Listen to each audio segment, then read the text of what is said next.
Cool. We'll get started at like around 3:02, 3:03. But if you guys have any questions beforehand, feel free to ask. Any questions regarding anything about chemistry or anything in general? Or yeah, what school are we from actually?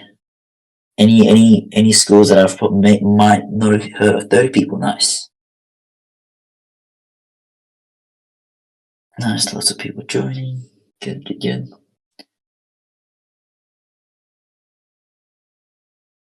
Cool. Alright. 31. Nice.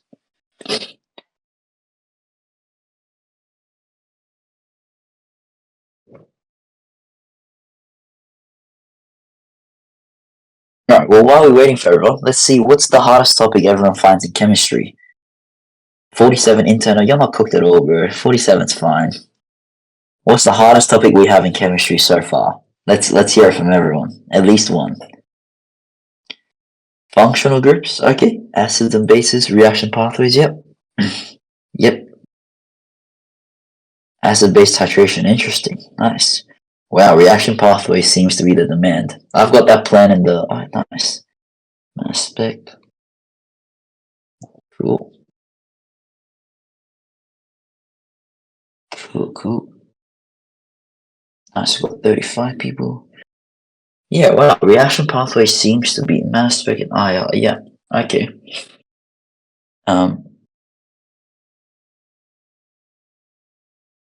Yeah, right. Acids and bases. Some of acids and bases we will be covering today. Today we don't have reaction pathways, but in our planned phase 2 of the masterclass, which starts in week 1 holidays, the reaction pathways will be honed in until you guys cannot possibly forget. So silly having to remember all specific conditions. I agree. I think conditions are really annoying, but oh well. How do I get rid of mine? Good notifications. 44 people, nice. Alright, we'll wait another 2 minutes. Seems like a lot of people are joining at around this time. So, the year 11s next year with their new syllabus gets a pathway diagram of their formula sheet. Oh wow, I didn't even know that. I did hear there was a syllabus change, but I didn't know they get a whole diagram. Yeah, nice.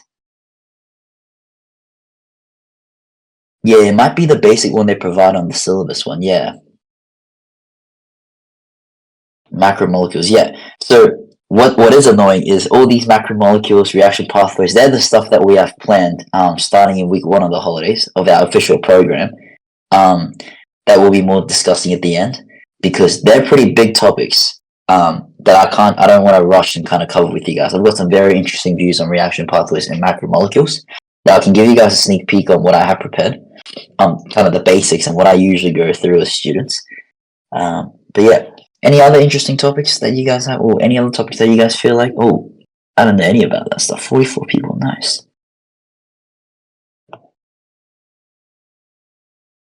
Yes, that is a very good point. So, how hard is it getting a 4950? Surely that doesn't mean you need 98 to 100%. Yes, that is exactly true. It is confirmed by the QCAA. So, on your external score, if you get a 50 out of 50, that does not mean you got a 100%, or even close to 100%.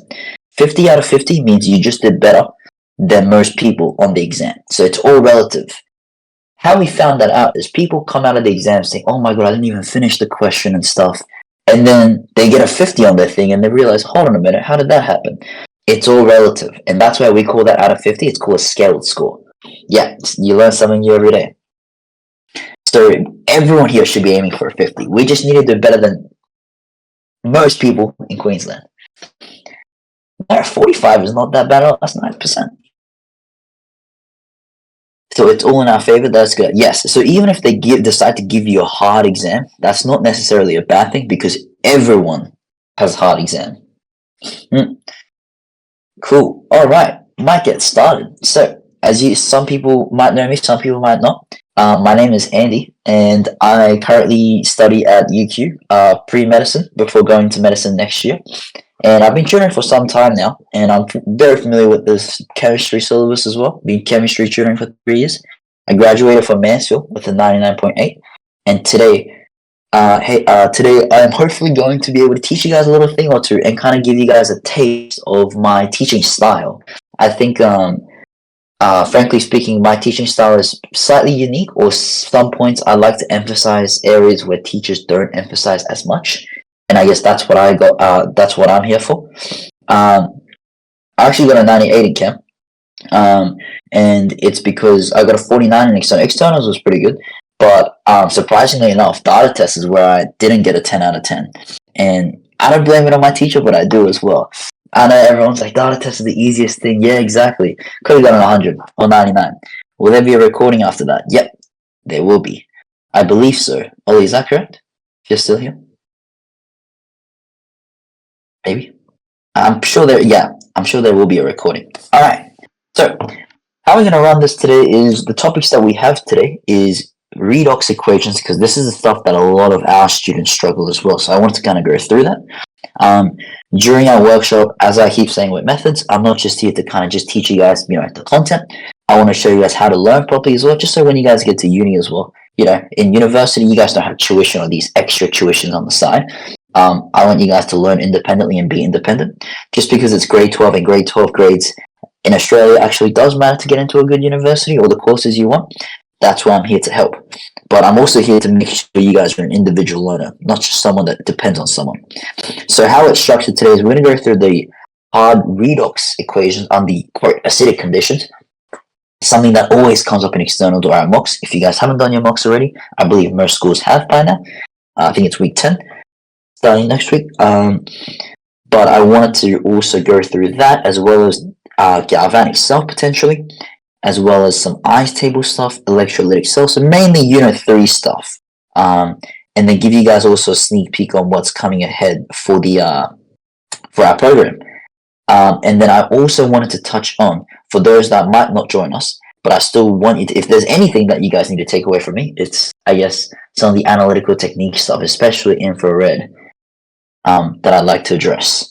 And how it's going to work is just going to kind of go through the content with you guys, go through the question, explain to you guys the concept from different angles, and then I'll just check the chat regularly and then just ask you guys, any questions. Does that sound good to everyone? Yep, give me a thumbs up before glycosidic bonds. Yep. Sounds good, yep. Nice. Cool. All right,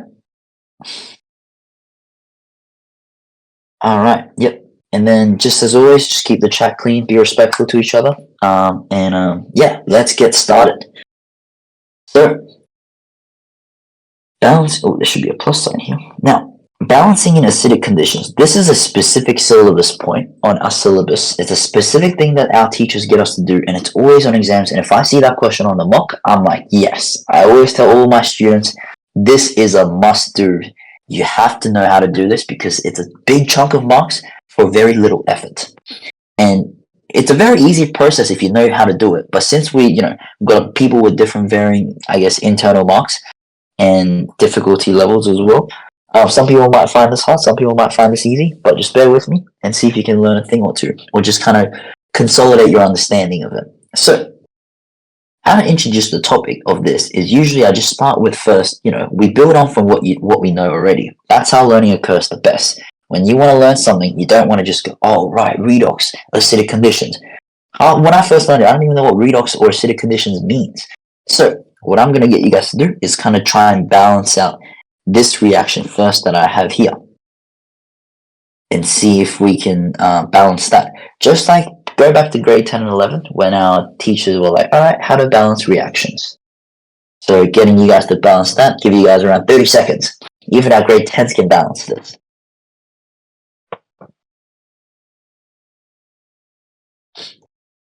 And then if anyone is comfortable sharing their answer, just write the coefficients, left to right on the answer sheet as you would usually.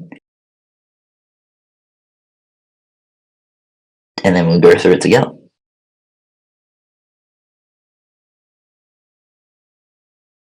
Cool, 30 seconds I think is over. Let's see the answers. 164. Okay, a lot of 164, only two 164s. Alright, any other answers? 164 seems to be two people, so we will have 4 here first, because I see 4 P. So therefore, to make 4p on the other side, I need to put a 4 here. Now, what that does is it changes our hydrogen and oxygen. So now we've got 12 hydrogens, we've got 16 oxygens. We have 2 hydrogens here, and we've got 11 oxygens. So we're going to put 6 here, and that will get me 12 hydrogens, and then that will get me 16 oxygens as well. And so therefore, 164 is correct. Cool. Now, hopefully that was easy to everyone. That is the level we need to be at, and to be able to learn this. Pretty much, it's exactly the same thing, except now if we have a look at this, we're like, okay, let's try and balance. Okay, Cr2, okay, we can put a 2 there. There's 7 oxygens. All right, wait, hold on a minute. Where are the oxygens? Right? So this is the type of question that we will be getting. This is what we call balancing redox equations under acidic conditions.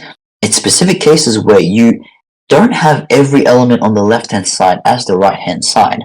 And that's when we use our special method, which I'll be teaching you guys. Not special at all. It's just a very conventional approach. So nothing unique here. It's probably exactly the same as what the teacher's been saying. But I want to make it clear for those that didn't quite understand in school. Just to make sure everyone in our call can do it today. So once we recognize that, oh, this is the thing that Andy talked about on the exam, where it's like balancing in acidic conditions, immediately what we have to do is pair these guys up to, what turns into what. So step number 1 is breaking it into our half equations. That's why I put a rule down the page. And we want to break it down into, we want to go from, okay, this on the left-hand side, which of the right-hand side did it turn into? Well, it must have turned into this guy. I see some common CR. And this guy must have turned into this guy. So this, by the way, this step right here might seem very, brain dead or kind of like, well, why are we even doing that step? But it's to make sure our initial equation that we grab is correct. So Fe2 plus, and leave some space between the arrow.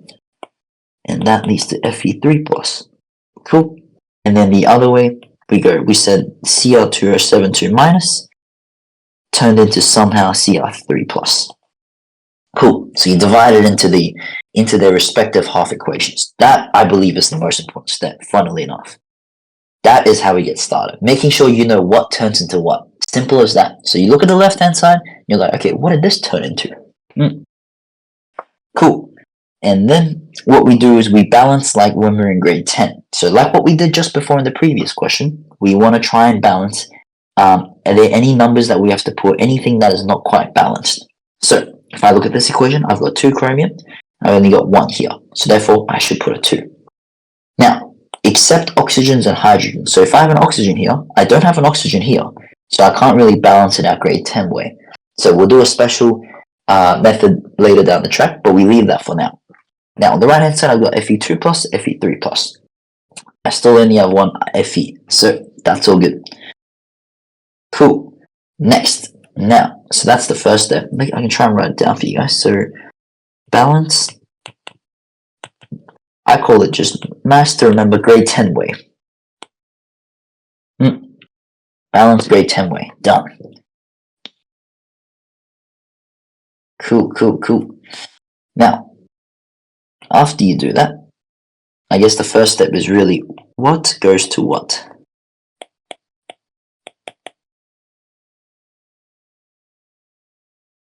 So if you guys haven't noticed already, the way I kind of draw these steps is not very conventional or formal like in those PowerPoints that schools give.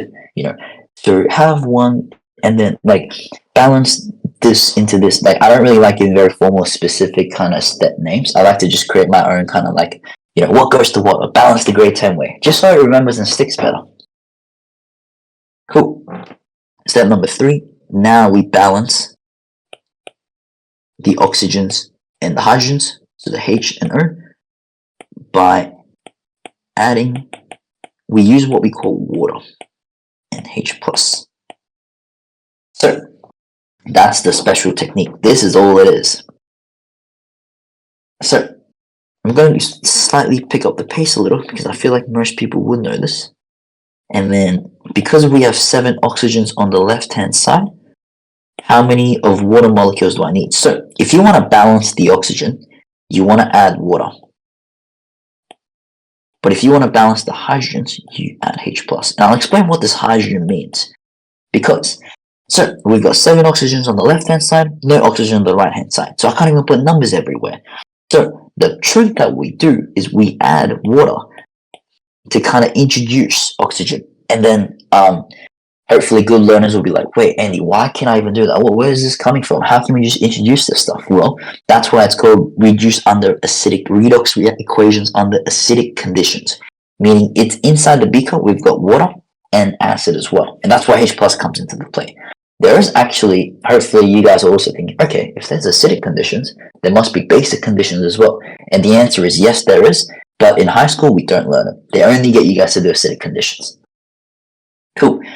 Now that we've introduced water in the other side, now we have oxygens. So they've got 7 oxygen here. So therefore, I must put a 7.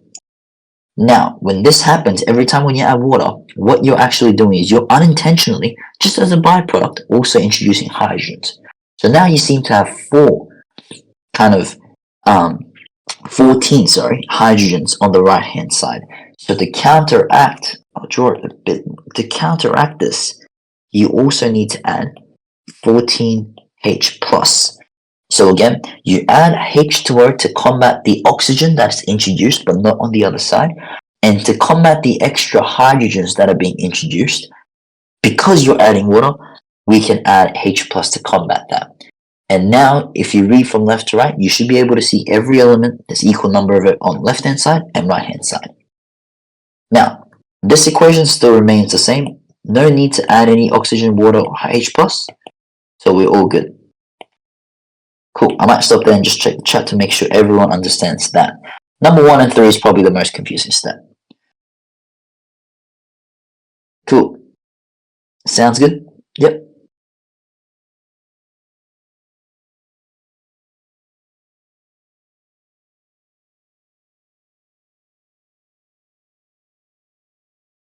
Cool. Yeah, Jake, I don't know what the business with that is. Cool. So check what is oxidized reduced, then form half equations, add water if oxygen is present. Yep, the one thing you forgot is make sure to add hydrogens as well to combat the extra hydrogens being introduced from water. But yeah, that's exactly correct. I usually add the electrons after. Yep, nice. Edit, yep. Yes, nice, cool. All right, let's continue going. I'll speed this up a little because there's more interesting topics than this. I'm sure most people know it, but I'm more of a believer in everyone has to get this on the exam. So now we think about what we call is balance. I just call it balanced charge. And this might be confusing for some people. So balanced charge means you first have to identify what's the charge on the right-hand side and the left-hand side.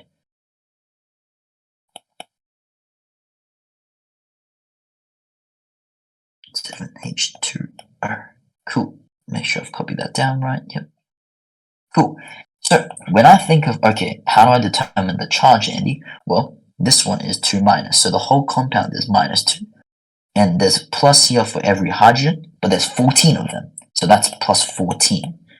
So overall charge of my left-hand side, the left-hand side is plus 12. Cool. So on the right-hand side, we've got 3 plus per CR, but we've got 2 of it. So coefficients do come into the play. Remember that. So now we've got 6 plus. Or plus 6, to be exact. Now water, no charge, therefore it doesn't contribute. Boom, plus 6. So now, how do we balance the charge? Well, we have to add in electrons somewhere. So balance charge by add electrons. Cool. Now, because of the nature of the fact that electrons are negatively charged, we have to pick the bigger number and add electrons to that side. So usually, it's kind of confusing because when people think we add something, you add something to the smaller number to get to the bigger number. But always remember, you're adding electrons, so you're technically decreasing the charge. So, if you guys want to really step by step, for some people it does work, pick the larger number out of the two, and then think about how do I get to the smaller number. So, well, from 12 to plus 6, I need to take away 6. So to take away 6, I need to add 6 electrons on this side. Cool. Now, if you didn't get that quite, let's try do it on our other equation. Cool. plus 2 charge here. We only got 1 molecular line, and then plus 3 here. Cool. Therefore, we have, sorry, other way around, because this is the bigger number. So therefore, we need to add electrons here, just 1 electron. Cool. All right. So left-hand side, the charge is plus 2, if any of you guys are wondering. Right-hand side, the charge is plus 3. Cool. Minus 1. Cool. And then, final step, all in one equation. Because they presented to us in one full equation, and therefore we don't want to give them back 2 half equations. We want to combine them together. So, we write it all out. I'll do the plus electrons here.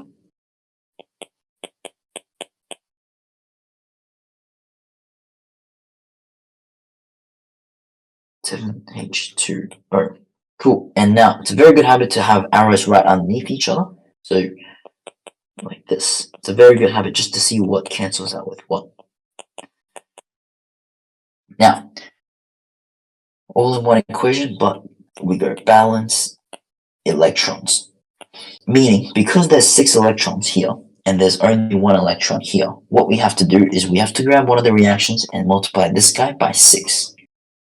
The reason is because when you guys look at any 4 reactions, like the one here or one here, you guys don't see any electrons flying around, right? And that's exactly it. In 4 reactions, we don't want to see any electrons, so we need to be able to cancel it out. But I only have 1 electron on the second equation, so I need to make it look like the first equation and have 6. So easy way, I'm going to multiply everything by 6, so therefore it's 6 Fe2 plus, 6 Fe3 plus, and 6 electrons. Cool. And the reason why I said, alright, arrows right beneath each other is because then we can cancel stuff out now, whatever's across the other side. So I see 6 electrons on the right hand side, cancel, on the left hand side, cancel. Nice. What else can I cancel? Nothing really here that I can see. Sometimes you can cancel out a lot of H pluses in hydrogen, water as well, but because here we only did that for the first equation, first half equation, we can't cancel out anything else. So now, therefore, you split down the middle and write everything on the left-hand side together and everything on the right-hand side together.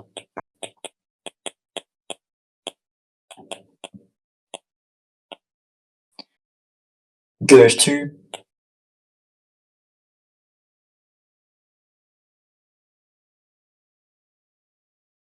and now for final mark, to make sure no one loses it, we write the states. And now this kind of used to stress me when I was in grade 2. I'm like, well, how do I know what the states is? General rule of thumb, water is always liquid, and anything that has a charge is always AQ. Boom. So as soon as I see a charge, oh, aqueous. Cool. No problem. Done. If you forget states, you will lose a mark. 100%. Now, hopefully that makes sense to everyone. That was just a brief intro, so emphasizing how we usually learn things. You go from already what you know. And it sounds pretty obvious, but if you intentionally do that, the absorption of the new content will be so much faster. And of course, I love to consolidate it with some other question as well, because it's very different when someone else does it and you watch it, and you just kind of just copy and follow along, versus when you now try and do it. So, just for time's sake, I'll get you guys to, I guess, screenshot, or we'll send this to everyone at the end, but there's going to be homework attached. Exact same thing in an exact kind of my mock when I was in high school. 4-mark question, apply your understanding to balance the following equation in acidic conditions. As soon as you guys have that, you go, right, Andy's method, or the conventional method of balancing redox under acidic conditions. So break it down what goes into what. So I can see step number 1, this goes into this, and this goes into this. That step number 1 is so important because it gets you started in that flow. Now, any questions before I get to some more interesting stuff?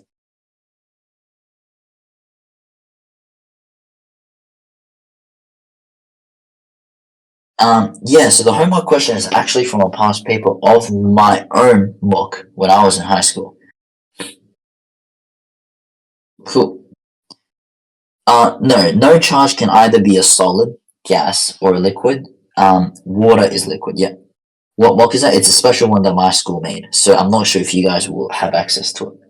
Don't think you guys will. Cool. Alright. Sounds good.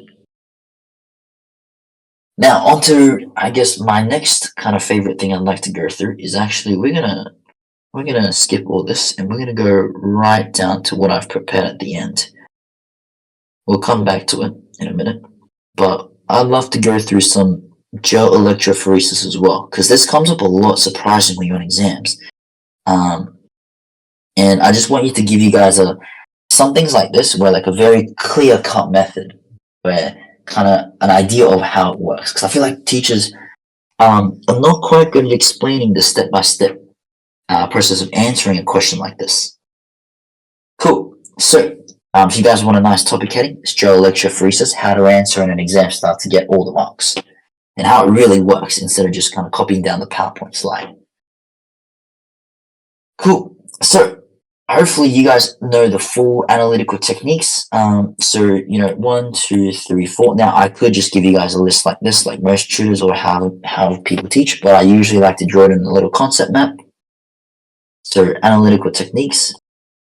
So, first one, what do we have? We've got mass spectrometry. Second one, we got infrared. Third one, what do we have? We've got chromatography. Fourth one, we've got gel electrophoresis. Now, but also, let's try and think a bit further and try to group them together. What's the similarity, or how can we group these four things together? Well, mass spec and infrared, they kind of go well apart. There are some combinations, questions where they use both of them. And this is usually trying to figure out the identity of a protein or molecule. Identity of molecule.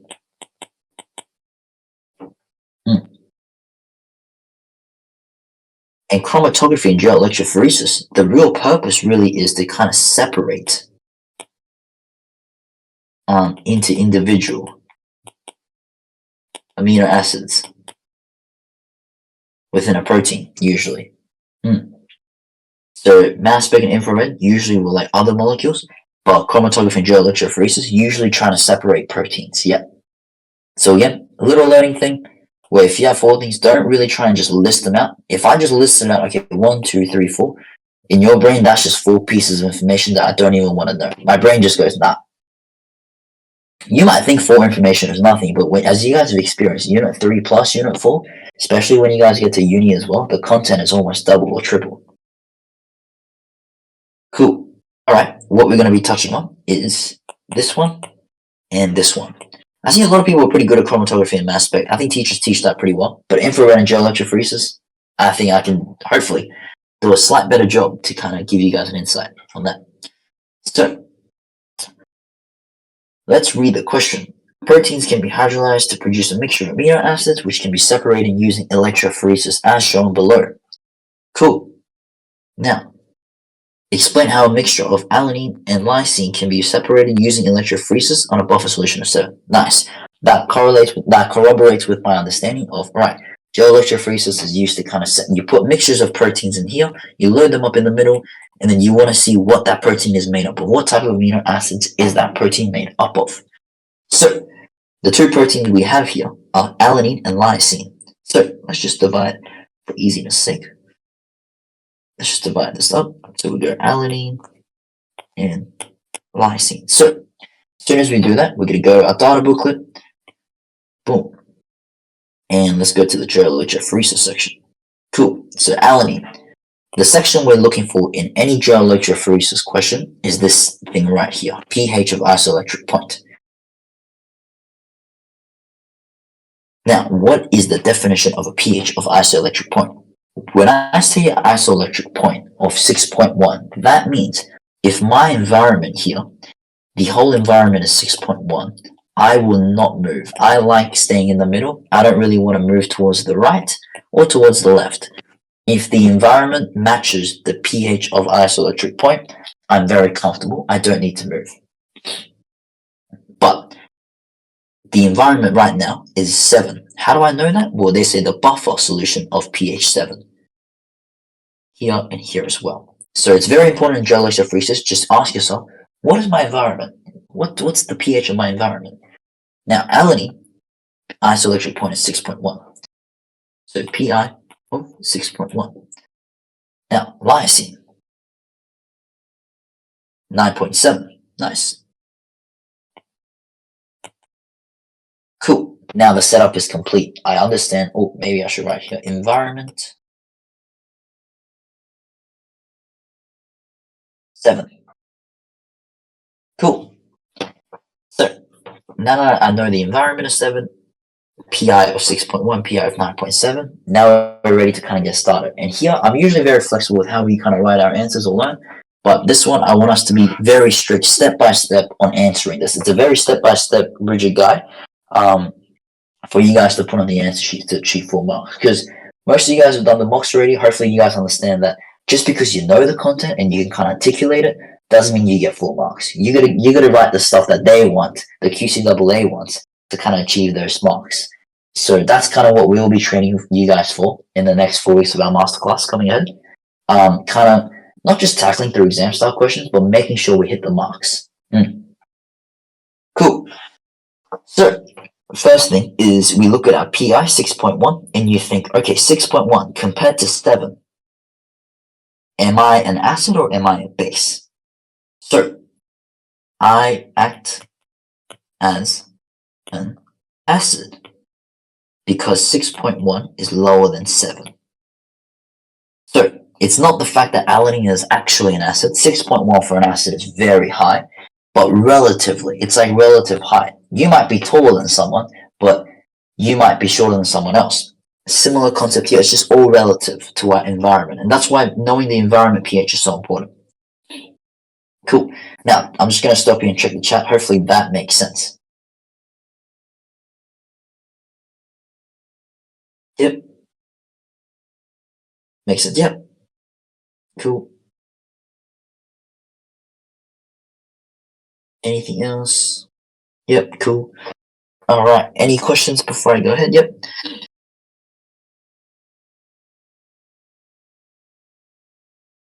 Cool. Cool. Yep. Yep.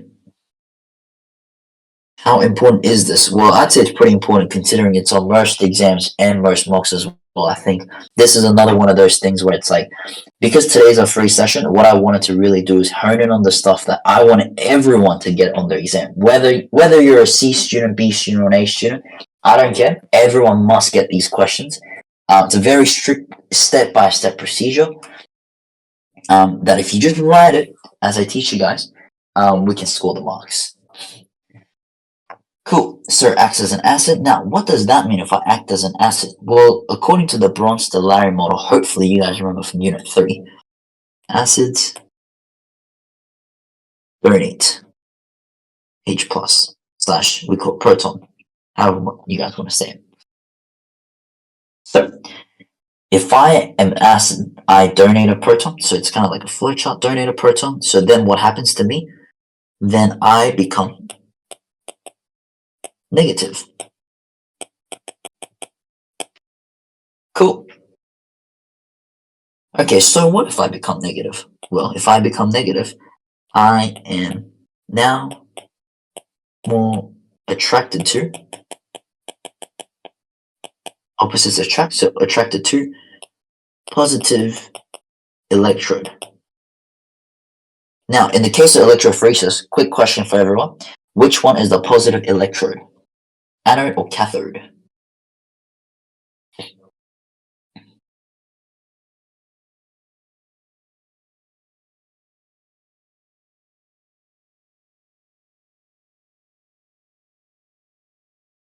So a lot of people are saying the positive electrode.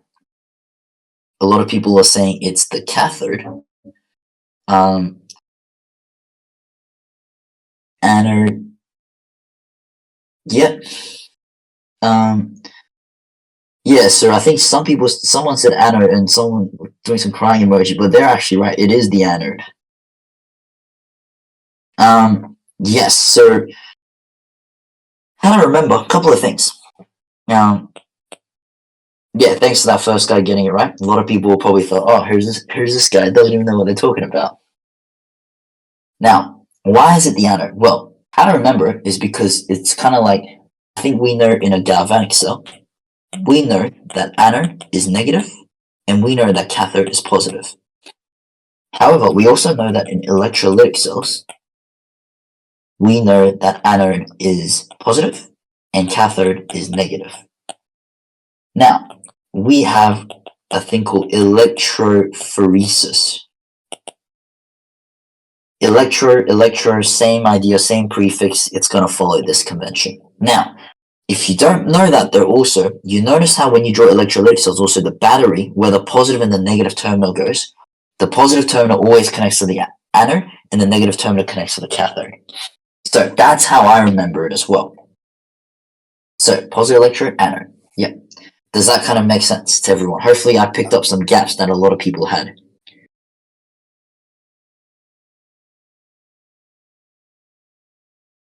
Yep. It does, yes. Does that hopefully, did that pick up a lot of people's gap? Can I explain again, please? Yes, of course. So, as I said, in a galvanic, anode is negative and cathode is positive. Cool. In an electrolytic, we always be careful because it's like, oh, electrolytic, I remember it's the opposite, the polarity. So anode is positive, cathode is negative. Now, because it's electrophoresis and it's electrolytic, I just remember, all right, same prefix, same pattern. Anode is positive, cathode is negative. But the real reason is, I guess, because when you connect the battery, the positive terminal is connected to, what's going on here? Yep. The positive terminal is connected to the anode, as you guys can see. Boom, boom. And the negative terminal is connected to the cathode. Cool. Now, hopefully that makes sense to everyone. Hopefully I've picked up some people's gaps, and we are ready to move on now. And that step I just did here is a step-by-step of how I want you guys to approach every amino acid question or every amino acid they chuck at you and explain how it's separated in a gel electrophoresis. This is no excuse. Step-by-step has to be like, okay, 1, 2, 3, 4. I don't care if you guys have to rote learn it. I'm very heavy against rote learning, but cases like this where it's very procedural, where you know a question like this will come up, you know balancing question will come up on the exam. So why not just learn how to do it? Cool. So let's approach lysine. Same idea. Well, 1, it acts as a base because 9.7 is higher than 7. Cool. So therefore, 2, according to the Bronsted-Lowry model, base receives H plus proton. So therefore, what does that mean? I become positive now because I've received the H plus extra positive charge. And now, because I am positive, where am I attracted to? I am now attracted to negative electrode, which is the cathode. Cool. Again, a very step-by-step thing that I want to be strict on you guys. Be like, boom, that's what you need to write. Does that kind of make sense before I move on? Any questions? Yep, cool.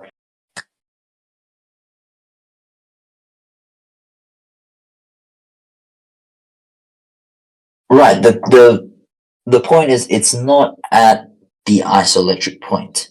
So the environment is 7, but our pH of isoelectric point is 9.7. If the environment was 9.7, then you're completely right. Our lysine will not move because it's exactly the same as the environment. But because it's actually higher than the environment, we act as a base. Yep, yeah, it's relative, exactly.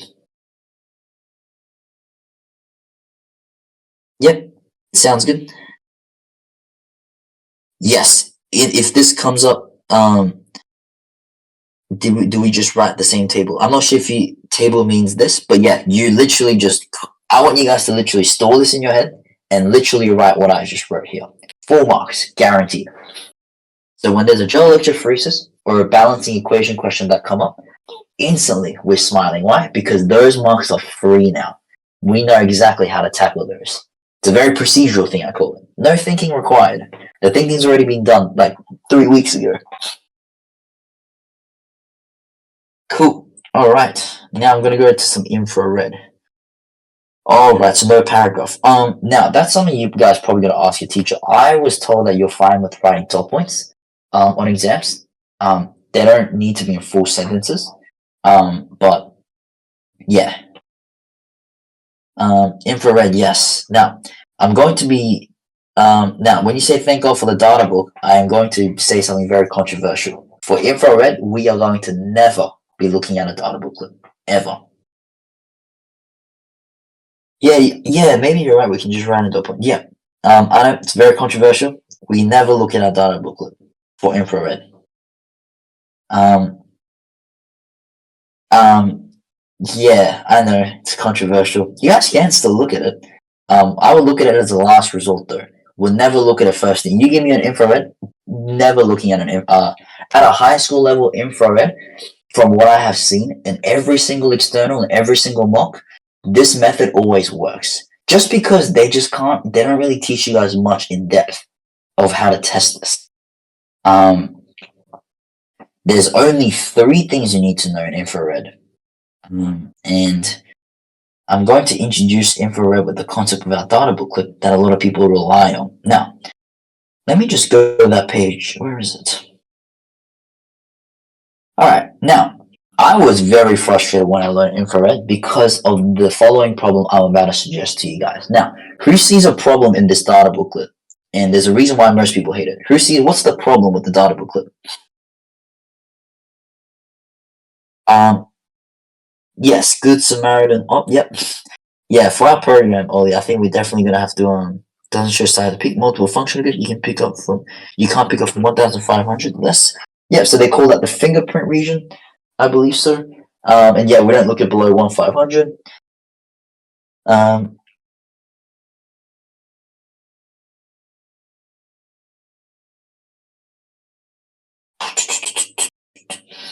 Yeah, this is usually infrared data, not really mass spec. I'm not sure if you would use this for mass spec unless it's combined with infrared, but only infrared. Now, I'm not sure if someone's touched on the problem. What is the problem?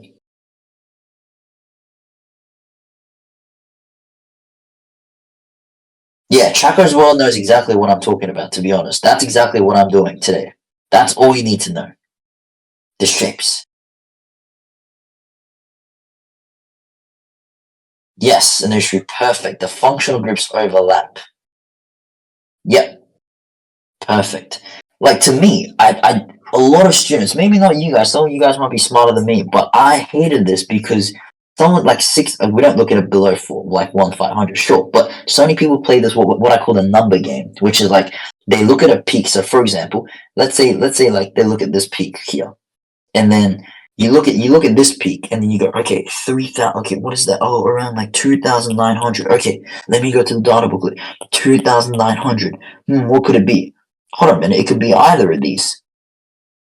Wait, what? Let me look it back again. Oh, is it close? Oh, what is it? And then, as you guys can see, the wave number overlaps in half these. Like, if I say 3, let's say, what's like a very big overlapping number? Yeah, like you guys can clearly see the overlap here. You guys can clearly see the overlap here. It's annoying. You don't know which one's which. And I'm like, how do I even know? So, I don't want any of you guys playing the number game where you guys go, okay, 1,400. Wait, there's a little peak here. Oh, wait, there's a peak here. Okay, 3,000. Wait, what's that? 3,400, 250. No, we're not doing that. Okay. What we're going to be doing is, as most of you guys mentioned, as most schools go through, the only thing we focus on is these 3. So, this is again a very step-by-step thing. I've intentionally pasted out of a textbook for you guys before class to try and make sure you guys fully understand the context. The only 3 things we're looking at is number 1, you give me any infrared. The first thing I look for is the 750 region. I call this the golden sword region. It's like a sword shape. Very sharp 750, right bang down around the 750 region. So, as you guys can see in this example, you give me any infrared, I'm always looking for that. Okay, where's 750? Around here. Is there a sharp sword down to 750? Yep. That means your molecule has C double bond O. Oops, sharp C double bond O. Cool. Nice. Now, Does that kind of make sense to everyone? Hopefully everyone's been exposed to that. Now, a lot of people might think, Andy, how is that enough? Well, frankly speaking, usually infrared, if they don't give enough data in the question, it's always not enough to guess the full identity of the compound. That's why usually you have it combined with mass spec. But sometimes you can get the full compound, depends how much information they give it to you at the start. The thing that a lot of people focus on is, okay, I have the C-double-bond-O. Why is this so important? It's because half the molecules don't have this, and half the molecules haven't. So it's just as important if you don't see it in the thing as it is if you do have the C-double-bond-O. Let me say that again. If you have C-double-bond-O, that's great. If you see that swirl peak down the line, but don't be disappointed if you don't, because that gives me just as much information as if I had it. Because that tells me, right, it can't be carboxylic acid, can't be nitrites, can't be amines, can't be esters, can't be ketones, can't be aldehydes. Gives me so much information.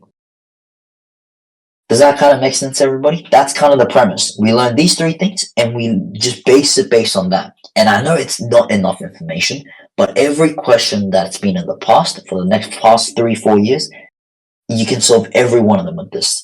Instead of wasting our time going on the data booklet for every single question, stressing over, wait, which peak is that? Or I don't really know where the peak is. Like, this peak's around everywhere. How do we know which one it is? We don't. Does that kind of make sense, everyone? Yep. Cool. We always follow that. Now, two more things that they always love to do. They always love to do the OH. So there's two OH versions. One, we call it the tongue. So the alcohol is the tongue one, and carboxylic acid is the beer one. Now, if I was you guys, I think you would see, hopefully by mock exams, by externals, hopefully we expose you guys enough of this in our master classes coming up at the start of the holidays, right through the externals. Hopefully we expose you guys to enough that you guys don't even have to, like, I don't have to remember beard or tongue. When you look at it, it's just always the exact same. So this is the tongue region, and this is the beard. It's always got this little nice little sawtooth kind of crooked shape here. So they're both OH bonds, but it's for different molecules, because carboxylic acid and alcohol both have OH, but just depends which compound. And another checker is, remember guys, alcohols don't have C-double-bond-O. Oh, 750 region? I don't see anything sharp down here, 750. Good, that tells me just as much information, and that clears, oh, right, this is an alcohol. I'm telling you guys right now, those are the only three things we need. Now, while you guys process that, I'm going to grab an example that I know, that I've gone through with a couple of my students, and kind of, oh, I think it was this question actually. Cool. I think it was this one. This is what I prepared. Yeah, to kind of prove to you guys we can do anything. All right, questions.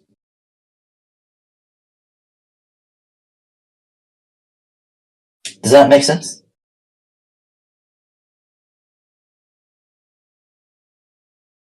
Yeah, see the one. Yeah, yeah. I think it's very important. Again, the quote of, like, it's just as important of what you have as opposed to what you don't have in an infrared. And literally, only those three things are what we need. Only those three are what we need to learn to tackle any infrared. So from now on, none of you guys should be scared of any infrared. Yeah, so around the 750 region. If it like deviates by like 10 or 30 or like even 100, don't be like, oh, maybe it's not C-double-bond-O. In our syllabus, they're not going to play the trick of, oh, it's like a little bit shift to the left. No, they're going to either do C-double-bond-O, the alcohol bond, or the carboxylic bond. From the trend that I've seen for all four of them, it's always that. So infrared to me is never scary. Yeah, cool. All right. So let's tackle this question. Well, what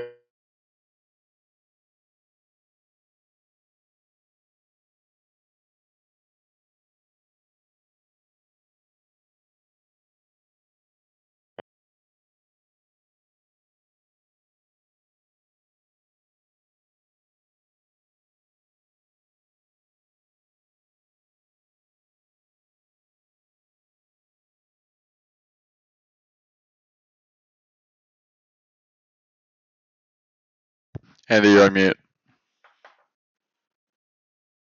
Andy, you're on mute.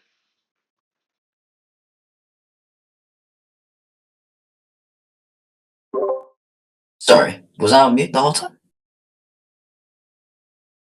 Alright, hopefully that's a bit better now. Cool. That's good. I think it was because of Siri.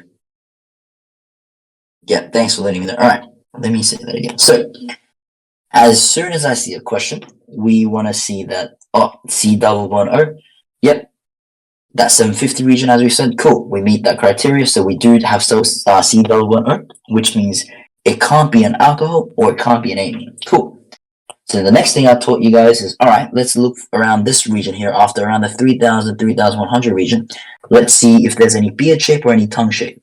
Do I see any beard shape? Nope. Do I see any tongue shape? Nope. So can't be an alcohol, can't be a carboxylic acid. So what can it only be?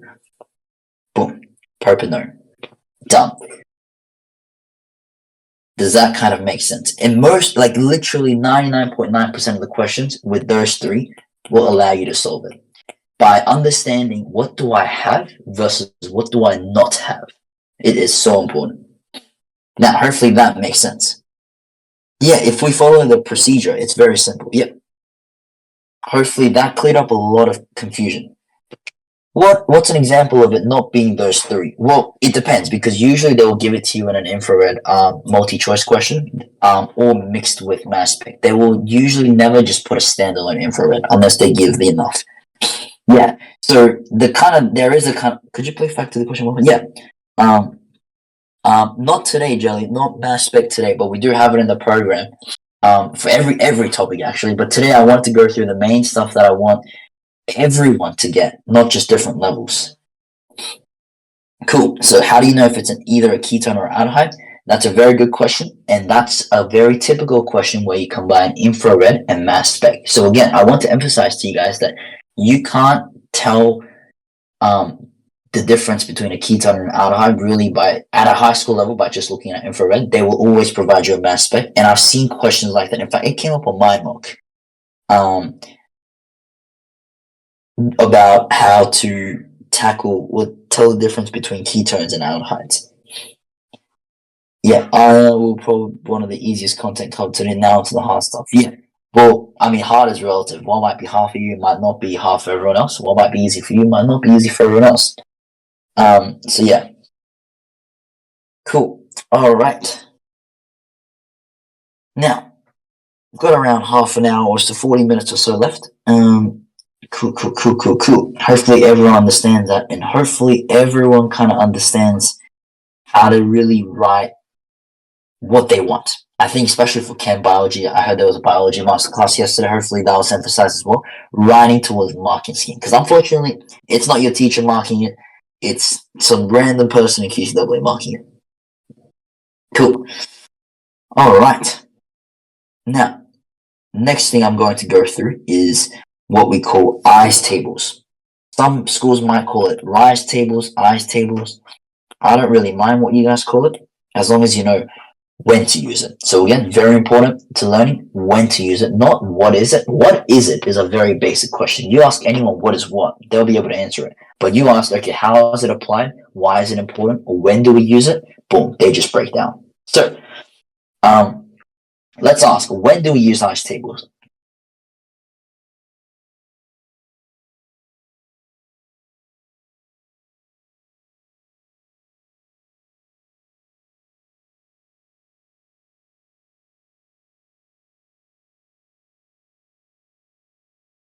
Yeah, nice. So when we give an equilibrium initial concentration, nice. That is definitely one of the approaches. Good, nice. That's usually the one that most people don't remember when to use, but I'm glad you guys know that. Good. Yeah, so when we say equilibrium in KC, kind of the same thing. I'm kind of looking for something. Yes, Trisha's got it. Calculating pH. Boom, right there. Nice. Nice. Perfect. Yes, cool. So, the only two instances, in my opinion, that we ever use ICE tables. So again, very important to know when to use it, when to whip out our technique. So on the exam, when you guys go through it, especially during perusal, I don't think there is perusal in chemistry. Correct me if I'm wrong, but anytime, It's just about the building of confidence, right? This is the technique I use in this question, right? This is what I do here, right? I's table for this question.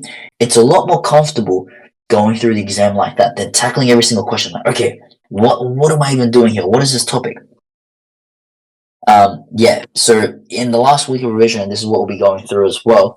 In the holidays in our classes is knowing, specifically emphasizing when to use it and how to use it. It's so important. So equilibrium, unknown concentration, and calculating pH, but specifically, I'm going to put it in big bold, weak acid / base. Cool.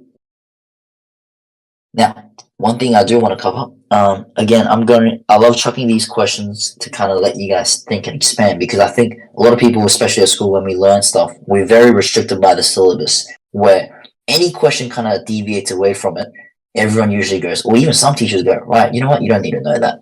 I beg to differ. I feel like if you just slightly go around the little comfort zone, it in fact helps us learn this better. Why? Because you've reached out of it. This thing that we need to learn, the red dots, seems so much easier than us having to learn the green dots.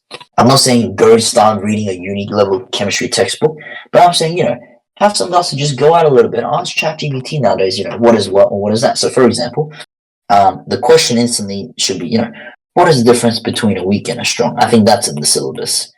Well, then what's the difference between, how is that any different to me saying dilute versus concentrated? I'm going to leave you guys up to thought. What's the difference between weak and strong? If you know that, that's great. You should hopefully know that. That's still in the red dot. That's still in our comfort zone. What might not be in our comfort zone is, okay, how's that different to me saying dilute versus concentrated? Are they the same thing? Are they not? Cool. Hopefully this diagram makes a little sense. I just kind of randomly drew it just to kind of emphasize to you guys that point. Sometimes it's great to go outside the scope to kind of understand what is, to make sure, kind of trick your brain into thinking, right, the thing I actually need to know is so much easier than, what I've just read through. I'm sure everyone has had that phenomenon at least once when they're trying to learn something. Let me know. Hopefully you guys can relate to that.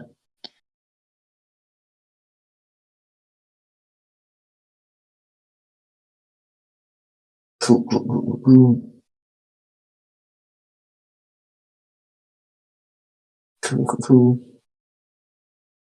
All right. So, ice tables. We're going to go through the calculating of the pH first. So, you're scrolling through the exam and you see, boom, some random acid is a precursor and the value of Ka is this. Let's ignore this for now. We'll go calculate the pH of this. Oh, calculate the pH? Wait, I need to ask myself, is it a strong acid or is it a weak acid? How do we know? They don't tell us though. Hopefully you guys understand, from Ka. Where the Ka is low, Ka is acid dissociation constant. It's exactly the same as equilibrium constant. It's just an acid version of it. So if it's very low, means the dissociation extent was not high or not enough. So you have more reactants than products at equilibrium. Therefore, it's a weak acid. So this rings me alarm bells. Weak acid pH, instantly, boom, right, ice table time, done. This neural pathway process needs to be embedded in our head. Going from weak pH to ice tables instantly. It has to be a 1 second, boom, right, straight onto it. A lot of people run out of time. I'm not sure if you guys run out of time on your exam. It's because the process of you guys processing arrow to arrow takes longer than usual people. You guys are thinking about how do some people finish an exam, but some people don't. It's the arrow steps. So then the question is, how do I improve this neural pathway with the arrow? It's just making sure you're intentional about, right, this to this or this to that, not just fluking it. Cool. All right, so let's set up our ice table. Ice. Cool. Now, before that, any acid dissociation question or any base, any question, I always get my students to write the actual equation out. I don't care if it's an acid you don't know, never heard of. I've never heard of, I have heard of acrylic acid, but let's say I've never heard of acrylic acid. What is the technique of writing I call it the dissociation equation, or the reaction for it? So, let's just start off with basic of what we hopefully already know. HCl, if this dissociates. Now, I'm going to clear up a little confusion here that some people have, because a lot of people see this version. So, hold on a minute. H plus Cl. So hopefully that's the dissociating equation that everyone knows. That's a strong acid. Now, this is technically the proper, or the very technically correct equation. Those two are exactly the same thing. The first one is the lazy version that teachers write. The second one is the more proper one that no one really writes because everyone's lazy. In the exam, which one do you write? They actually accept both. I've seen the marking scheme, so it's fine. I just wanted to kind of clarify that. But if you're going to write water, have to write H3O plus, just because to balance the equation out. But if you're going to omit the water and just write the lazy version, just write H plus. But these two are the exact same thing. Cool. Now, if I have this acid, which is acetic acid or ethanoic acid, another type of weak acid you guys should know, how do I write the dissociation reaction? Well, the process is always take out the hydrogen, because remember, acids donate hydrogen, or acids donate protons. So write the exact same thing, and just take away the hydrogen. And because we've taken away the hydrogen, put a minus sign on it. And of course, you know, you're going to have to produce a hydrogen plus or H plus or a proton for an acid. That's it. So another example, let's say H2SO4. Ooh, okay, maybe you guys have not seen it, maybe you guys have. Sulfuric acid, a type of a diprotic acid that hopefully from the syllabus you guys should be aware of. Boom, okay, I've never seen this acid before, but I know Andy told me just take out the H, one H, and after you've done that, because I took out a H, add a minus to it. And of course, acid plus H plus. So, I want you guys to be comfortable writing dissociation equations for any acid you guys have never seen. Such an important skill. Maybe you guys might not get marks for it, but it's such an important skill. So, does that kind of make sense before we tackle that with acrylic acid? Yep. Hopefully that makes sense. Oh. Cool.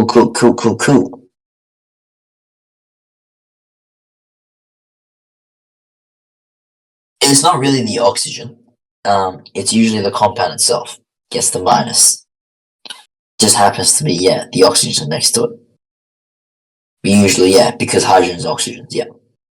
So, now, for the acrylic acid, so let's write this down. So, okay, I don't really know what this acid is or what it does, but let's see how we can do it. Well, it goes into, okay, Andy said just take out the hydrogen at the end. So, rewrite everything except the hydrogen, and because we took out a hydrogen, just write the minus. Easy as that. Done. Does that make sense to everyone? That needs to be solved for everyone. Yep, thumbs up. Oh, nice. Oh, here we go. Yep, cool. What if it was partially dissociated? What does that mean? So this is partially dissociated. Could I recap that again? Yep, sure. So, I should probably write here, very good point, because the K is what I should be technically writing the equilibrium sign, technically. So the recap is any acid-based questions, I want you guys to write the dissociation reaction of how it dissociates. So we went through, okay, HCl, we write it like this. There's a more technical version, we write it like this. And then even if there's an acid we don't know, because in externals, they will chuck you acids that you might not have heard of, like acrylic acid just then. But I don't want you guys to be scared. The technique is once you have it, identify the hydrogen at the end, take that off because acids donate hydrogen, and therefore just chuck a minus sign after because now you've donated a hydrogen or a proton, which is positively charged. So we went through H2SO4, you write HSO4, and then you tag a minus. And then now for our actual example, which most of you guys have never heard of this, you take away the hydrogen and just chuck a minus sign. Cool. This is important because we need to know what we have. So we have CH2, CH, CO2, H at the start, and that turns into CO2 take away plus H plus. Cool. Alright, so initially the pH is 0.1 mole of the acid. So what you guys need to know is this concentration is for the acid. This thing, the thing I just highlighted in black asterisk, that's the acid. So initially you have 0.1 molar. And initially you have 0 for both. Nothing has happened yet. So you've got 0 molar for both. Now hopefully that makes sense to everybody. Yep. Cool. Alright. So next, the change. So if you guys for those that are not familiar with this, initial change in equilibrium. Cool. So now what's the change? Now the problem with weak acid is we don't know how much of the thing that I started with turns into these two. For strong acid, we know. Strong acid means all of it gets dissociated in. And that's why for strong acids, I don't need to do an ice table. So for a strong acid, let me kind of go through that example right now. Where it's like, if I have HCl, and if I said I have 0.1 mole of HCl, so you write the dissociation equation, and if I ask for the pH, hopefully you guys know pH is negative log of H plus off by heart now. So what do we need? We need that. How do I get that? Go from here. How do I know this? Well, we know we start with 0.1 molar. How do I know how much H plus we have? Because as I said, it's a big distinguishment between what's your concentration of the acid versus what's the concentration of the H plus. A lot of people think it's just the same. No, only for strong acids. The thing that you started with 0.1, all of it gets turned into 0.1 molar of H plus and Cl, and therefore you can just chuck in that concentration for the pH formula. But for any weak acids, the big problem is we don't know how much it turns into these two products because it's weak. It's kind of greedy. It only donates some of it. So the change is actually minus X, plus X, and plus X. We don't know how much it donated. We just know it donated some amount, and both of these guys received some amount called X. So therefore, at equilibrium, we just kind of do the operation here. So we had 0.1 at the start, and we took away some amount. For these guys, we gained some amount. So at equilibrium, you'll have X and X amount. And now what we are going to do, we're just going to add a new page. And what we do now is we play around with the Ka or the Kc equation. Since we know Ka is equal to 5.6 times 10 to the negative 5.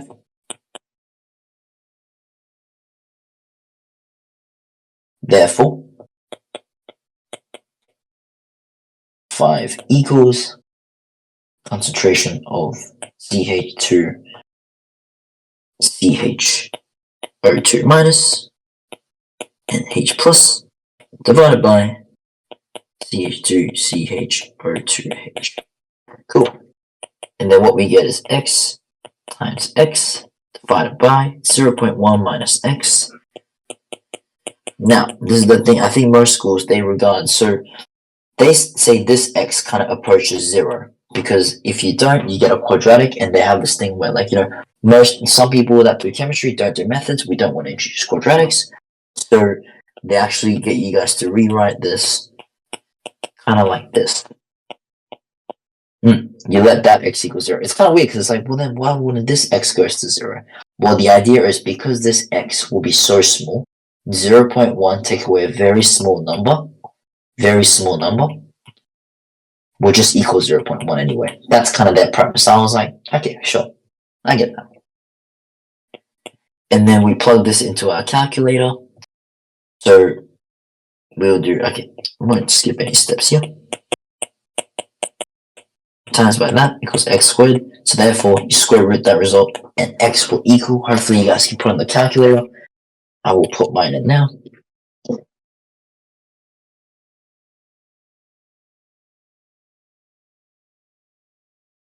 believe you guys get 2.366 times 10 to the negative 3 molar.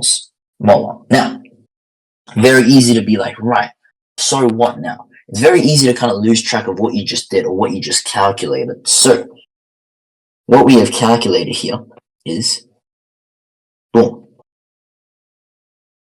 the H plus, the concentration at equilibrium of H plus and also this ion. Sometimes they ask for you the concentration of this ion. And you're like, okay, cool, it's the exact same because the mole ratio is 1:1. So 1 here and 1 here, exactly the same. Now, is the question over? No, they want us to calculate the pH. Remember, the whole purpose was to get the concentration of H plus. Therefore, if I put that in the calculator now, negative log of answer, and you'll get something around the lines of 2.62 as your pH.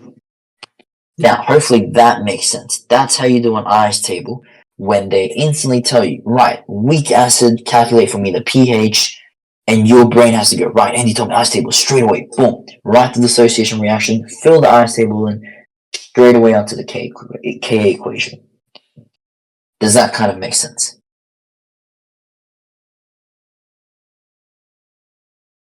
Yeah, we'll end around 4:30 to 4:40-ish. Yeah, it's an hour and a half masterclass. The class is an hour and a half. Yes, very nice. Cool. Yeah, of course. How the formula was filled out again? Yep, sure. Sure. So, for those of you guys listening in, so again, we look at the question because I think the problem with, I guess, learning right now for most of you guys is you guys are learning knowing what the topic is. Like, for example, you guys open your books and go, okay, this PowerPoint is on ICE tables. Let me work on the question. That's all good. But when we give you guys a blank exam where there's no title or nice fat heading of ICE tables, when would you guys ever know when to use them and how to use them? So I think it's very important for you to always understand the type of question that requires us to use certain techniques. So again, I emphasize, right, you see an acid, calculating the pH, and specifically weak, because if it's strong, start doing ICE tables. That's exactly what I don't want you guys to do. Only weak acid pH. And then draw your ICE table in, remember the initial, read the question carefully, put the 0.1 there, 0 molar, we start with 0. Take away X because we don't know how much this of 0.1 there, this guy actually donated. He's greedy, he's not going to donate all of it. He won't even tell us how much he donated. And then these guys will receive that amount. And that equilibrium equation reaction is just 0.1 minus X, X, and X.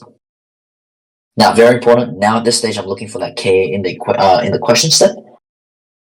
And then you're going, right, Ka equals the concentration of this times by the concentration of this, divide by that. Why is that? Because we know from KC, it's concentration of products over concentration of reactants, if that was unclear to you guys.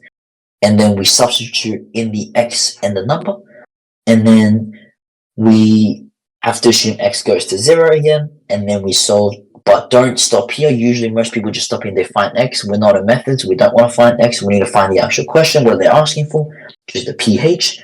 So we have to sub that X value into here, and yeah.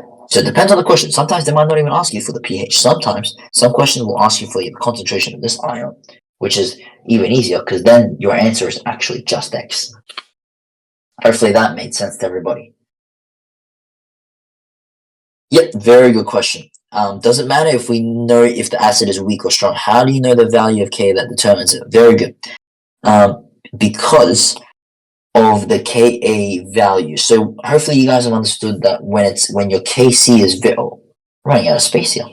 So when your Kc is very high, they said that more products are at than reactants, and when it's very low, there's mostly reactants present at equilibrium. Same thing works for Ka. If your Ka is very high, that means you have a very strong acid. And the reason why for a strong acid we don't need to do ICE tables is because if I start with 0.1, the change column will actually be different. The change will actually be take away 0.1 and add 0.1 each. Because we know strong acids, they donate fully. They're not greedy. They're willing to donate everything they've got at the start. So then at the end, the equilibrium, well, let's have a look. 0.1 minus 0.1 is just 0, and 0.1 and 0.1. So no need to really do the ICE table. The initial concentration is going to be the same as your final H+. So all you need to do is just chuck that into the pH formula. But notice how for a weak acid, I can't just chuck in 0.1 because you guys saw it's not 0.1.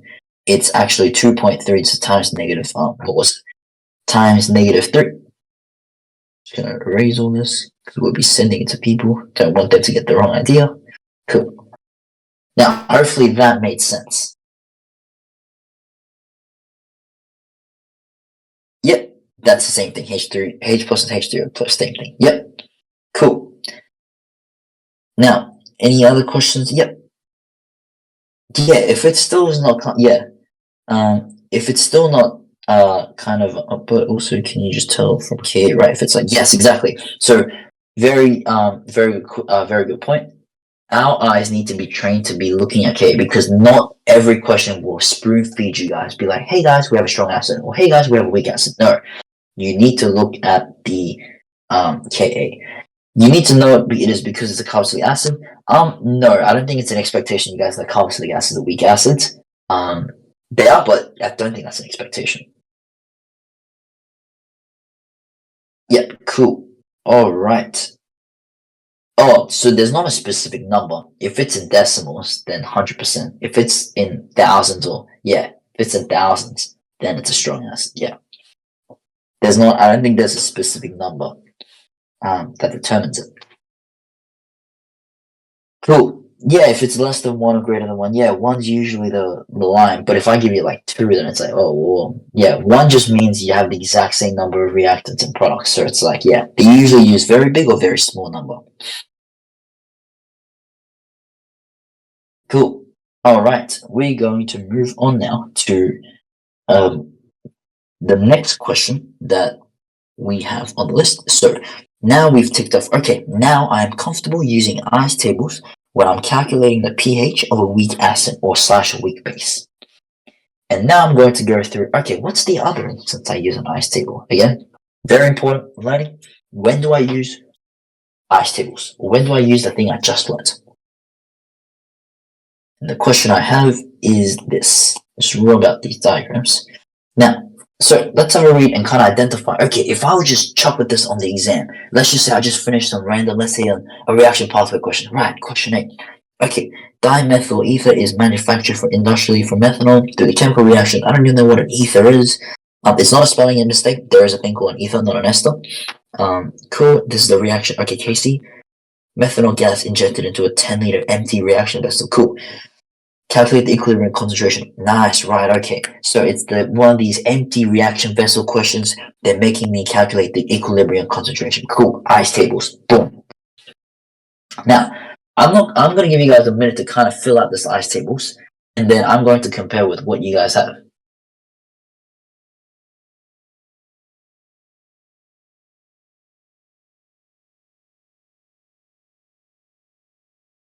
So 1 minute to kind of check while I get my chart. I just realized it's on 60%. 1 minute to kind of have a go at drawing the ice table yourself, because there are a lot of tricky parts here of drawing the ice table, and learning comes best when you make the mistake first, and then I go, oh, it's actually this, instead of me spoon feeding you guys from the start.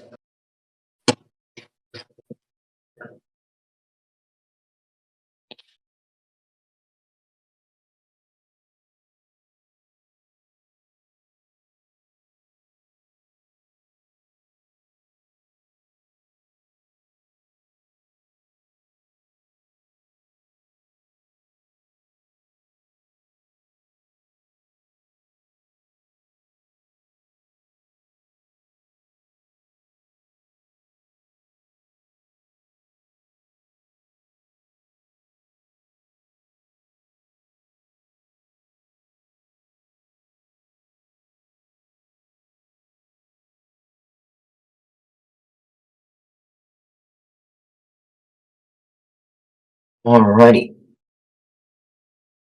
Yep, everyone good?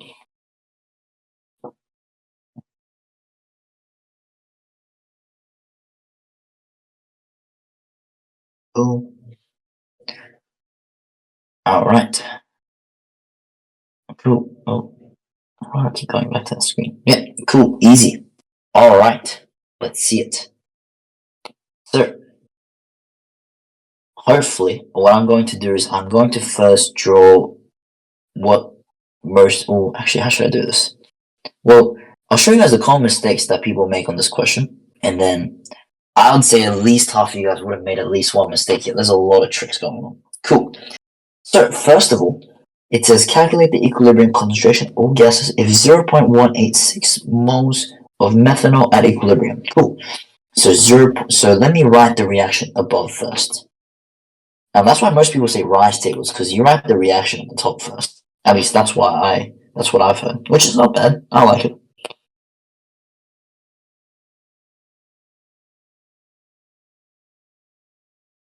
Now, hopefully some of you guys have not made any mistakes. That'll be great. I'll be impressed if you guys get the exact same rise table that I will get at the end. But I think most of you guys might have fallen into some traps. So 0.186 moles of methanol at equilibrium. This is the methanol. So that means I have 0.186 moles. But no, because remember in ice tables, when we're working with QC, I need concentration, not moles. So you need to get your moles and divide by the volume, because we know concentration equals number of moles divided by volume. So 0.186 divided by 10, which is 0.0186. Because when we chuck this, if you guys have a look, when we chuck it into the KC, it has to be concentration. So I am forcing you guys to make sure, and that's why I emphasize molar, has to be concentration. Now, I'm not going to check the chat yet, but maybe some people are going, oh, I completely forgot about that. If you didn't, that's great. You've got an eye for detail. Now, next, well, we don't know how much we have at the start. So let's say that's X. We know that you have 0. For these, we don't know how much we have at the start. And calculate the equilibrium concentration of all gases, methanol at equilibrium. Cool. Sorry, actually, I had that wrong. I just realized. Okay, I was meant to put that here. Because this is methanol. So, 0.0186. And now, we don't know how much it gave to create the ether and the water. So we're just going to create minus y plus y plus y. Cool. Now, if you put that, hopefully you picked up the fact that the ratio is a 2 to 1 to 1. So 2 to 1 to 1. So you actually have to give away 2 things every time you give away 1 thing and 1 thing. So you literally copy down the reaction ratio in this change. And that's why there's a star here. Quick start to make sure that's the case. Therefore, you will have y and y. Cool. And then now we know that Kc is equal to also 5.74. So therefore, 5.74 equals y times by y divided by 0.0186. And then using your calculator, you guys can calculate the y. So if I use my calculator,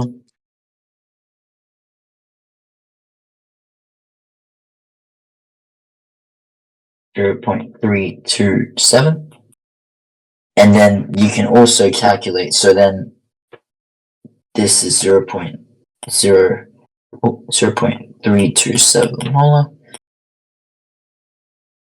37 molar. Nice.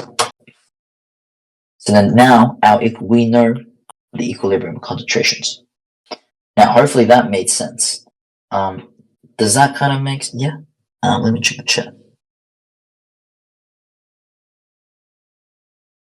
Got lost after C and B calculation. Yeah, no problem. We'll go through it again.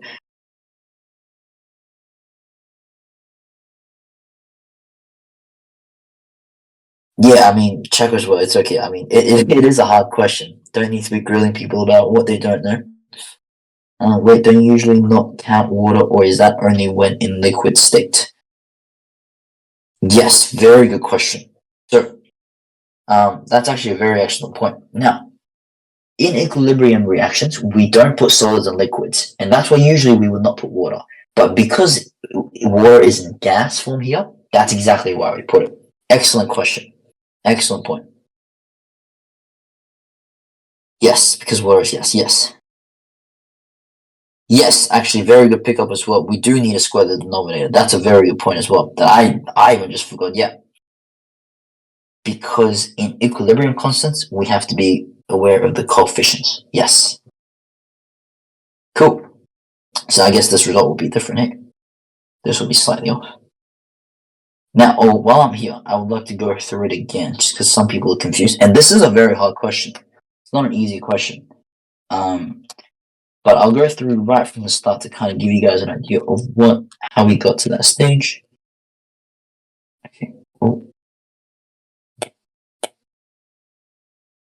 Good. Perfect. So we read the question and we're like, oh, there's some empty vessel, or calculate the equilibrium concentration. Right. This is that other type of ice table that Andy talked about. Cool. Now, the problem is when people just read the number, they get in a habit of just subbing the number in. So 0.186, they just sub it in 0.186 here. The problem with that is we need to put concentration, not the number of moles, into our equation. So we need to actually divide it by the volume because we want concentration, which is C. So we use the formula N over V to use the concentration. To find the concentration, sorry, not use the concentration. So then when I did 0.186 divided by 10, I get 0.0186. Cool. And then at the start, I just labeled it as X because I'm not sure how much I have. Label it as 0 and 0. And we know there's a change. We don't know how much again because it's an equilibrium sign. But we know it's going to be minus 2y because there's a coefficient of 2 here. It means I have to give out 2 at once every time I give out 1. So 2 to 1 to 1 ratio. 2 to 1 to 1 ratio. So minus 2y plus y and plus y. And then we sub in the Kc into the equation again. Very good pickup to square that as well. And then we calculate the concentration. And again, knowing what you just calculated. Again, very important. Don't just get stuck in the maths. Know what you actually calculated. Now, hopefully that makes sense. Cool. Yeah. Some topics that's kind of coming ahead is, I guess, reaction pathways more so. I've got a very, very unique way of kind of teaching that. I'm not sure how you guys learned it in the learned it at home. Sorry, not learned it at home. Learned it in school, or learned it at home even. But hopefully, if reaction pathway, by the sound of it, is still iffy to you, we would definitely go through that starting in week 1 of the holidays of our classes. Just either reaction pathway sheet yet. Yes, Panda, that's correct. If it's gas, we include it in our reaction. And if it's not, we don't need to include it. DMFly, is there another tutorial for free? Unfortunately, we don't. We've done one for all subjects. So we've done it for methods, biology yesterday, chem, and we've got English next week. And after that, we are starting the at a fraction of a cost of, I guess, my private tuition or any tutors in the Brisbane private tuition for an hour and a half of the class. Make sure we can cover all the topics. Yeah, unfortunately, there'll be another tutor that's way more competent than I am, tutoring for English.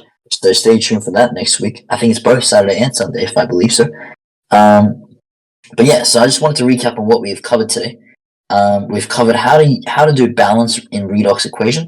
So some of these stuff here definitely will be going through our next chem class, and covering the little details. So for example, some things that are kind of coming up ahead is like galvanic cell drawing it, creating the story, electrolytic cells, the different types of electrolytic cells, what happens in this thing called competition, what happens if you have water involved, and also how is fuel cells even related? Like, are they different? Are they the same cell? What even is a fuel cell?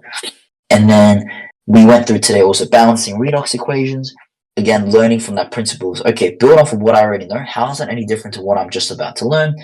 The exact step by step. So don't worry about screenshotting this stuff. We will send it to you guys. And then some homework questions as well, for you guys to kind of give it a go. Don't worry about the questions. You guys can give it a go with the questions that I've included here that we didn't go through today. But there will be the questions that we'll be going through in our next masterclass, starting week 1 of the holidays. So stay tuned for that. And then we went through, right, this is how you use the ice table. We went through making sure you guys can write dissociation reactions. That is a must. And then after that, we are going through how to actually do it for each example. So this is an example of weak pH, weak acid pH. This is an example of equilibrium. And again, very strong font of, just because you see someone else do it and you understand it, understanding is fine, but applying is a whole different game. So attach some questions here. Here's your first question. Here's your second one. Make sure to have a go at it at home.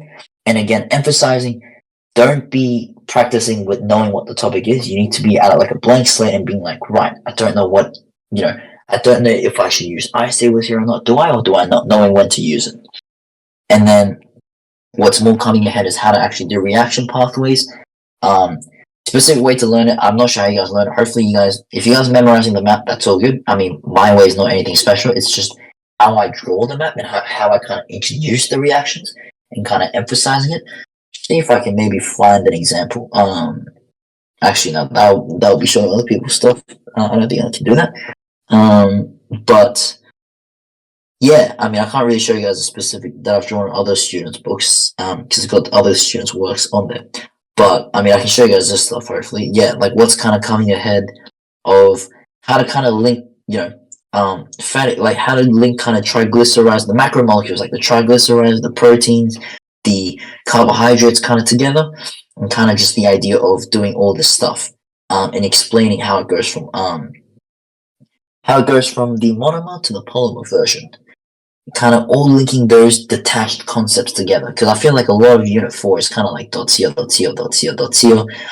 but hopefully I can be that guy to kind of link all this together, and you guys go, oh wow, okay. And then after you go, okay, how can I apply that in a question? And we also went through how to actually do gel electrophoresis step by step, as well as infrared step by step. So again, if you guys get any of these two questions, should be zero struggle on the exam. Literally zero struggle. So if we don't see you guys next, starting week 1 for the master classes, at least the takeaway is at least prove me that, we can beat the QCAA infrared system, and we can answer every single one of them just by these 3 little tricks. And if you can't, well, you can personally come and, chat to me about how, something else came up on the exam. Cool. And then, does anyone else have any questions before? Let me just check.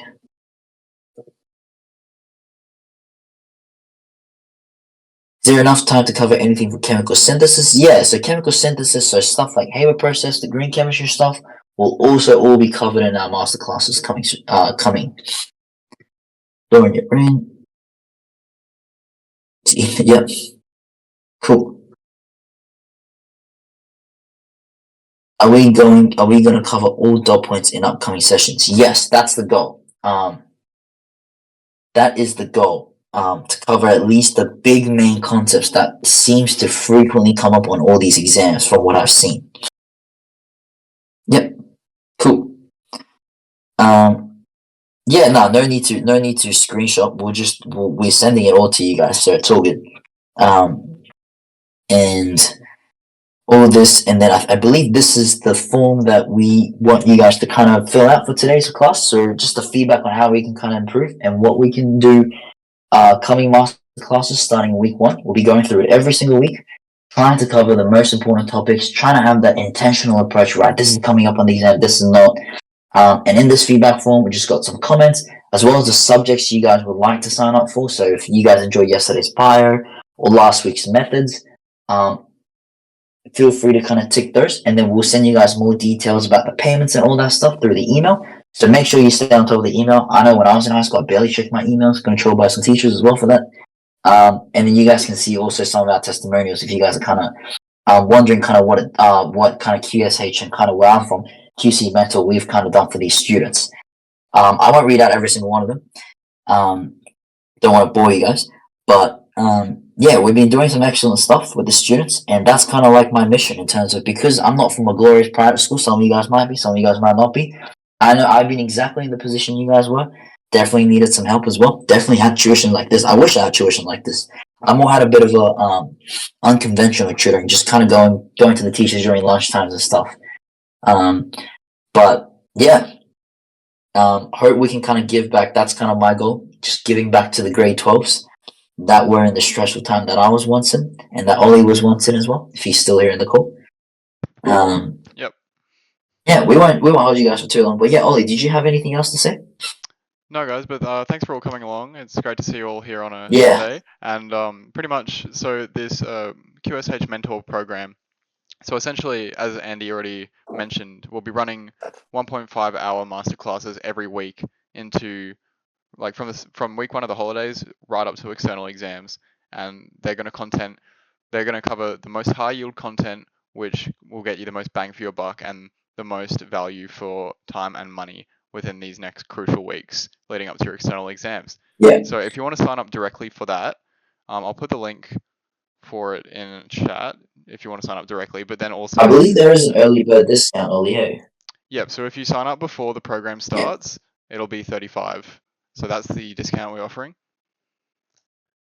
So that's less than like $20 per hour. Yeah, that's amazing, actually. Yeah. Yep. I mean, considering like what everyone else is charging now, even my private tuition. Yeah.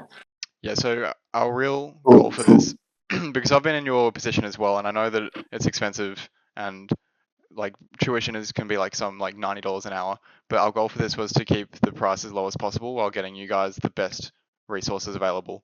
So yeah, we'd be really keen to see you along for the ride. So there's the link for it if you want to sign up directly. If not, just express your interest via the QR code from the sign up form, and we'll go from there.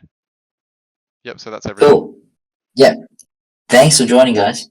Yeah, it's excellent to go through some of the stuff, and hopefully, if I don't see you guys again in the future, good luck for your externals, and at least get the ones that I've shown you guys right. So all the geometry stuff, all that stuff. Prove to me that you guys have learned something, and let's prove QCAA, kind of break down the system. Thanks again for joining on a Sunday afternoon. But yeah, Ollie, if you don't have anything else to say, I will see hopefully most of you guys in the coming master classes. Next week is English. Yeah, thanks for joining, guys. We'll see you guys in the future. Good luck.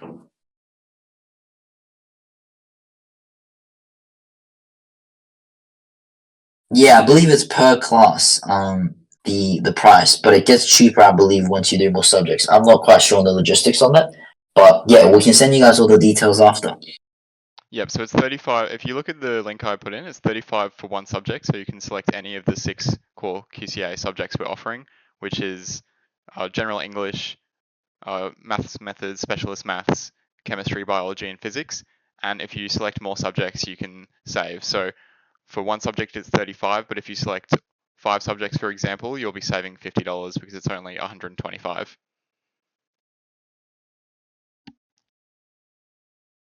Cool.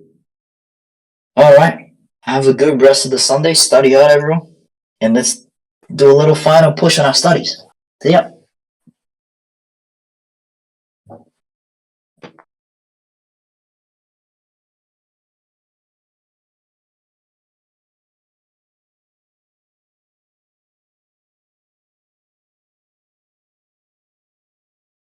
Cool. For the remaining of you guys,